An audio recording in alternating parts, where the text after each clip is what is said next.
Hey, Kristen.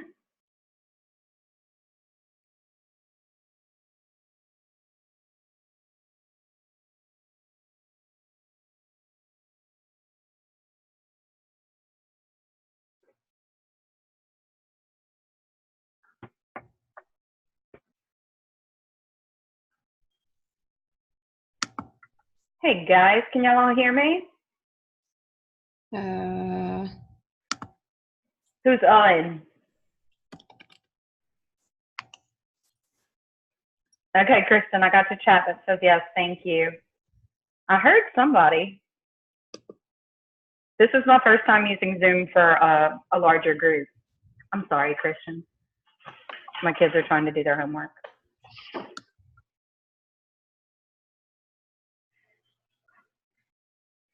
Okay, so we are going to wait a few minutes. Hopefully everybody will join. Let's see how many we have. 1, 2, 3, 4, 6, 7, 8, 9. We have 10.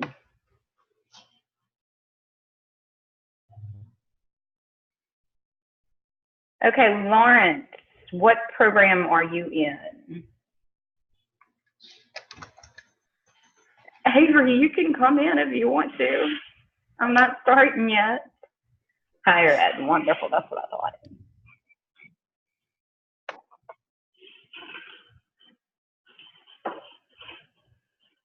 And I know Kristen's an EDTL.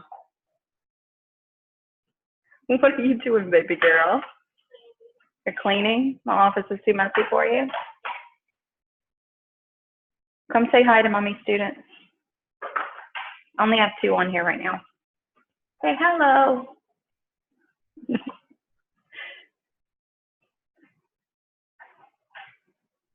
Sweet girl. That's my middle. She has a big brother and a little brother. Oh, stop it. You love your brothers. Some most days.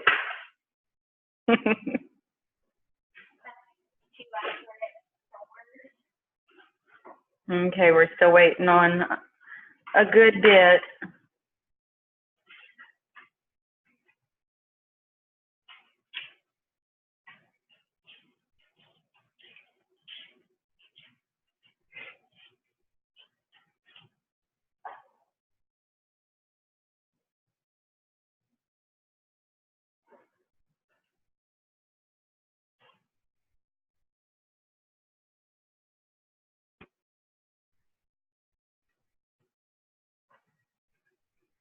Let's see, Blair said she might be late.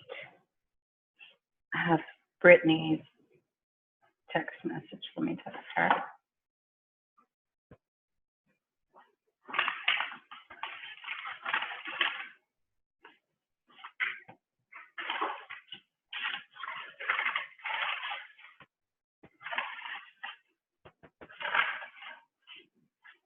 Hey, Ryan. I know Ryan's higher ed also.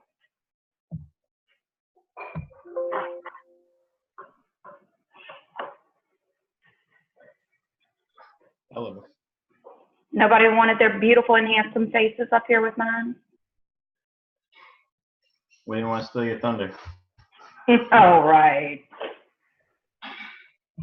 Oh, I hear another puppy. Who's got a puppy?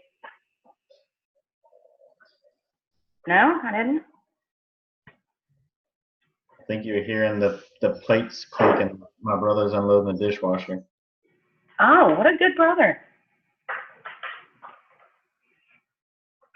Yes, thank you, Avery. Hey, beautiful. Come on, guys. I like to see faces. All right, all right. Thank you. Oh, precious little mini me. Say hi. Hi. Hi. That's my little girl. This is Eleanor. Hi, Eleanor. Hi. What grade are you in, beautiful? Kindergarten. How cool is that?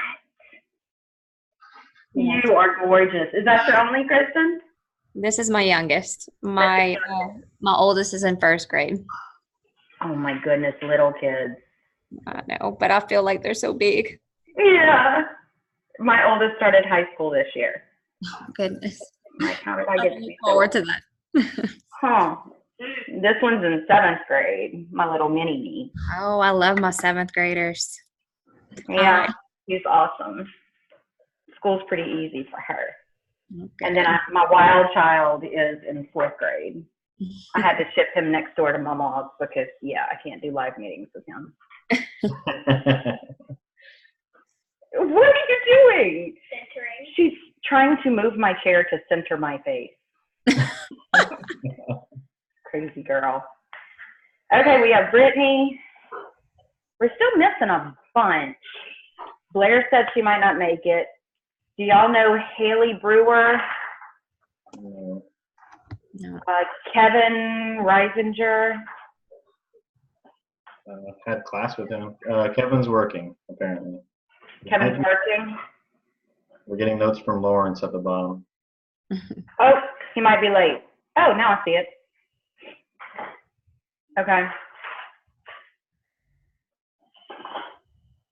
Awesome.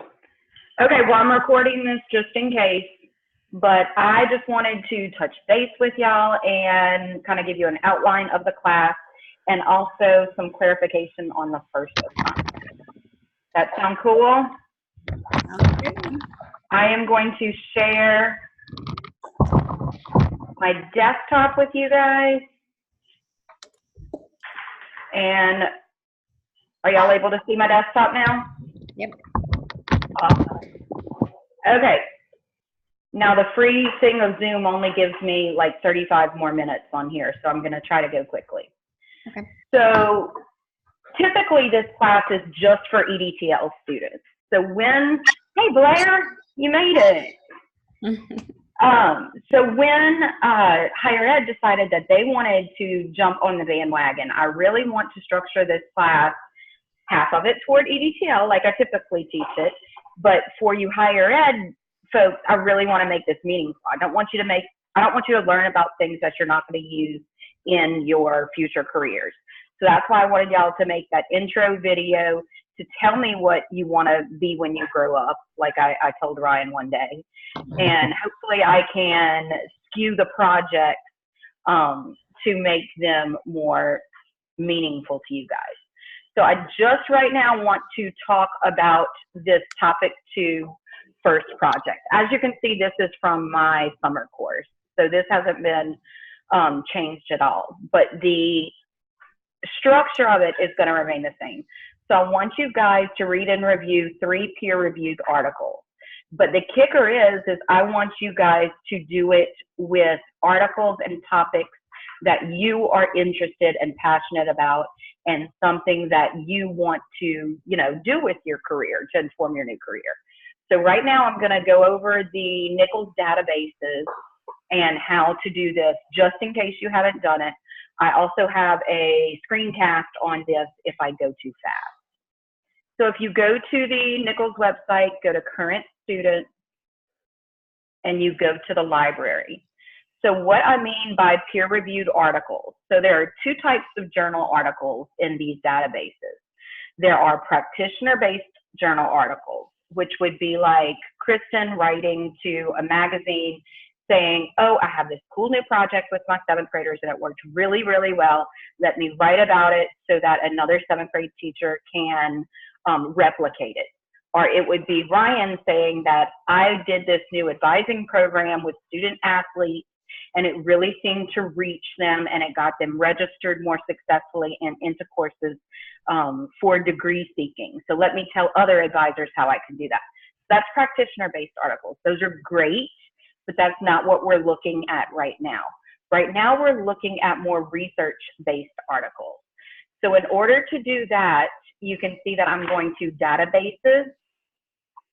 And my favorite database for higher ed and ed tech is ERIC. And if you're off campus, you'll sign in with just your Moodle sign in. So what I would do, I know Ryan's interest, so I'm going to do this with him in mind. So I'm going to say advising and higher education. And I'm just going to leave that leave it very broad like that for now. But then I'm going to put a couple of filters in. So I'm going to say I want it full text. I don't want to go searching around and do interlibrary loan and all that kind of stuff. I want it peer reviewed. That's where you're going to start getting more of those not practitioner based, but more sophisticated articles. And then I'm going to say I want a journal article. I don't want a report from the federal government. Nobody wants to read those, I promise. And then you can, see if any of these work for you too, but those are my most important ones that I want you to look at. And then you'll say search. Another huge filter that I want you guys to do is right here on the side, publication date. Okay, I was born in 79. I don't want to know what happened with advising in 1979. That's not going to help my future career, right? So we'll put that, the last few years, and then we'll see what is here. And you can go to each one of these, you click on it, and just read the little abstract and see if it will inform what you want to do for a living. If it doesn't, you go back and do something else. Does that make sense? That makes sense, guys? Okay, I'm gonna go straight from the start again and do it one more time. So we went to Nichols, current student, library, and then we went to databases. My favorite is ERIC. And then we type in what you want to search for. So let's do another interest. Blair, are you still in 4th grade? Yes. Okay, so we're going to do elementary, ELEMENTARY, student, and I'm going to say technology, integration, and maybe I'll put 1-to-1. Down here, again, we need to make sure we click full text, peer reviewed, journal article. Then we'll search. And what do you think publications from 1996 look like with 1-to-1 technology? Is that right? I mean, advising maybe in the 90s, but no, definitely not technology. So for technology, I would be even more recent or more current because, as y'all know, ed tech changes every year. So see what you can get and how close that you can get, how recent you can get. So 2 of your articles I would like on this. Your 3rd article I want on leadership in your area. So let's go back to our first example with Ryan. Academic advising. And then we're going to say leadership. You know what? I'm going to change my requirements. I'm going to do 2 on leadership in your area and 1 on just basic your area. And I'm going to search. Again, make sure you have the limiters, a full text, peer reviewed, and a journal. 2004 is not too bad for this, but I'd still like to go pretty recent in this. So let's give that 4 years. And you can see what's out there. I love that even though Ryan's topic that he's interested in is academic advising, look how specific some of these articles can get. A case study with a West African higher education, that would intrigue me. Diversity in the academy. So if you're talking about underrepresented minority students, that's pretty cool.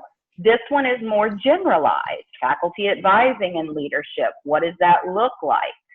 So the most important thing to me is that I want you guys looking at stuff that interests you and that will help your career going forward. Make sense?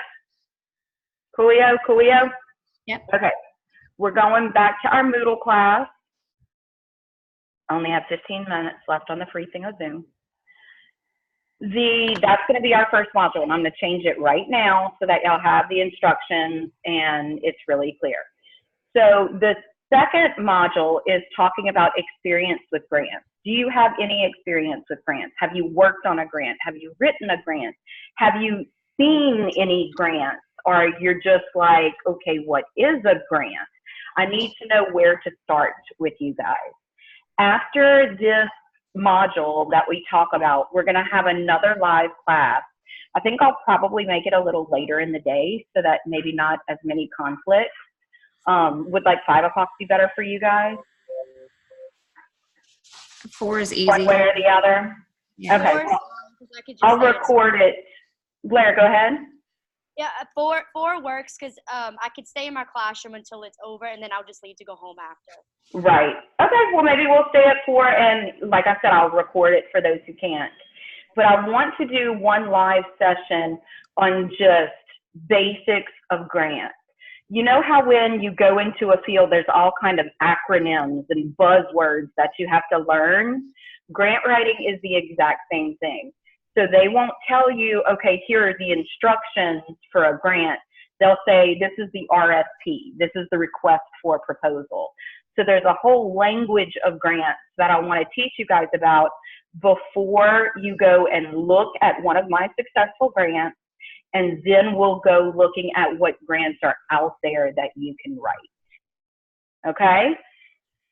And then looking at what grants you can write. So the teachers, my EDTL people, I'm going to work with you separately on grants that you can write. We are going to go to your parish's website where they usually have grants that are open, and I want you to get a live active grant, and I want you to write for it. When EDTL kiddos take this course, I mandate them actual term in a grant, and it's really cool because like 90% of you guys will get new toys for your classroom. Higher ed people, I have 2 databases that Nichols is letting me use. One is called InfoEdSpin, and what I'm going to do is I'm going to set up a dummy account with my login and I love my students or something like that as the password. Higher ed kids, you're going to go on here and you're going to look for grants for your future careers. So right now you might be a grad student. Right now you might be working in business or whatever you're working in. I know one of our students is working in grant writing right now as a GA. I want you looking for a grant for your future career. So if you want to be in higher education as an administrator, if you want to look for grants that could fund special projects at the higher ed level. If you want to be an academic advisor, how could you find a grant that could fund special projects for advising? Whatever projects you want in your future career, that's what we're looking at.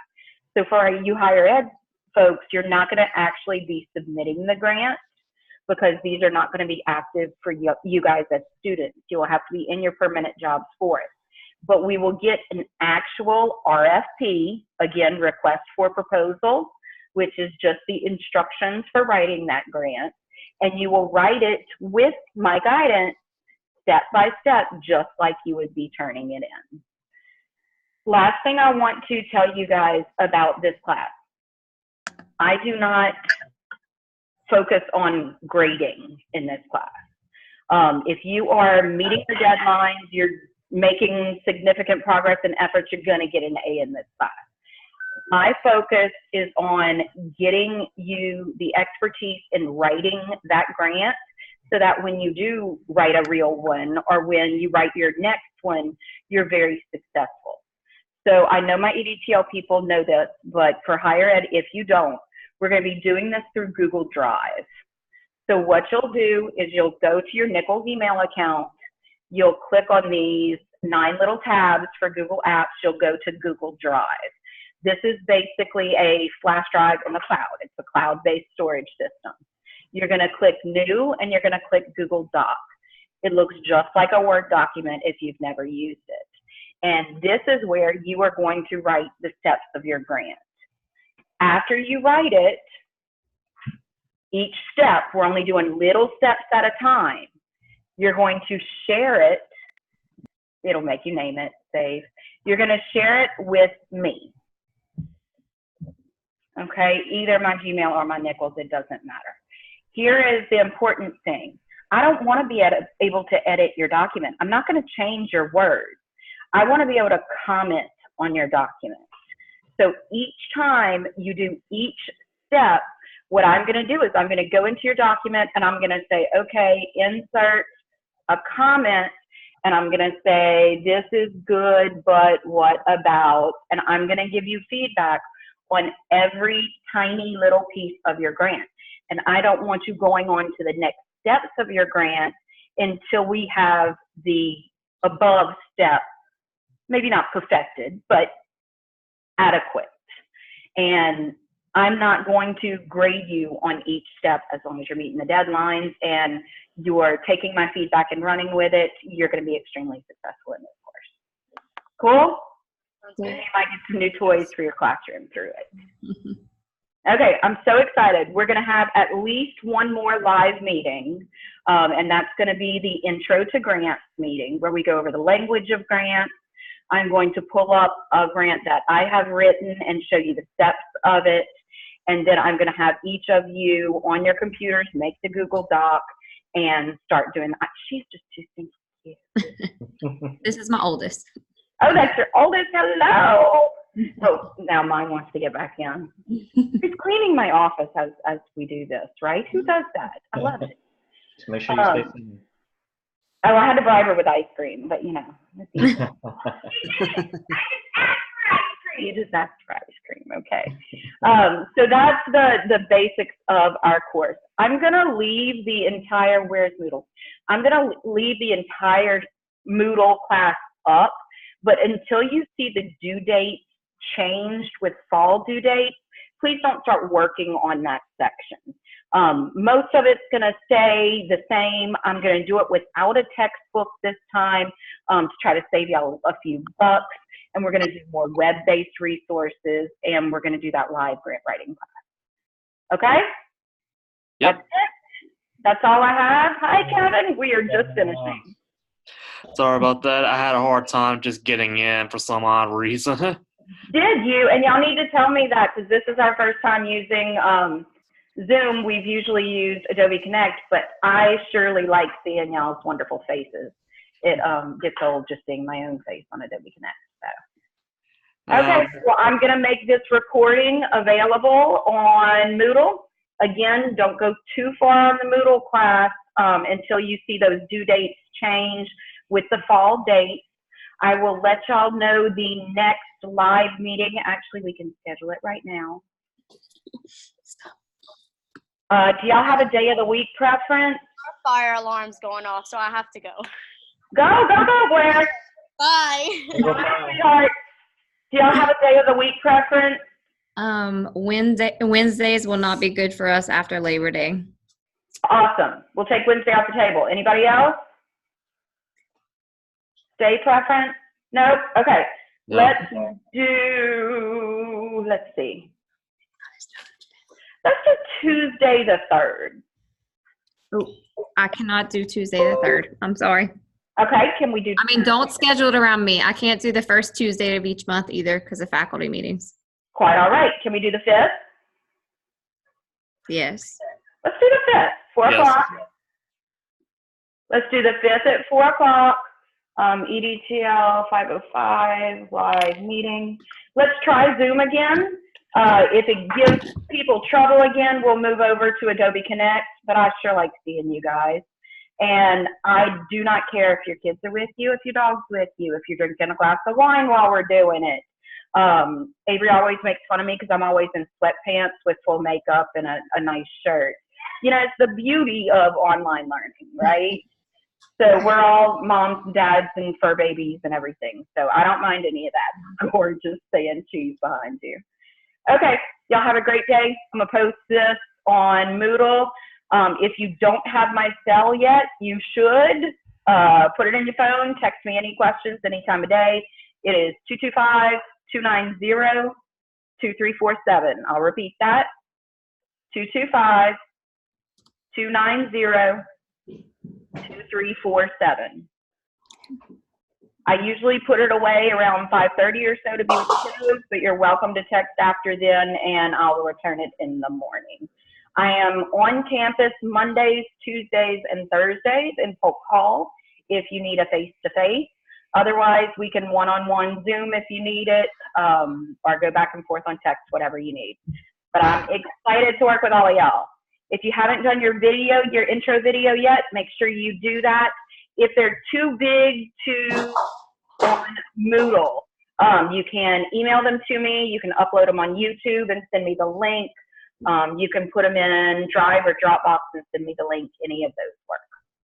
Okay? All right. Y'all have a fabulous day. So great to see y'all. Looking forward to working with you. Thank you. Bye. Bye. Okay. Yes, I'm done with that one. I have one more. That is a connection for my computer. How do I get out of here? Okay. How do I get out of here? Y'all are still there. Just hanging out.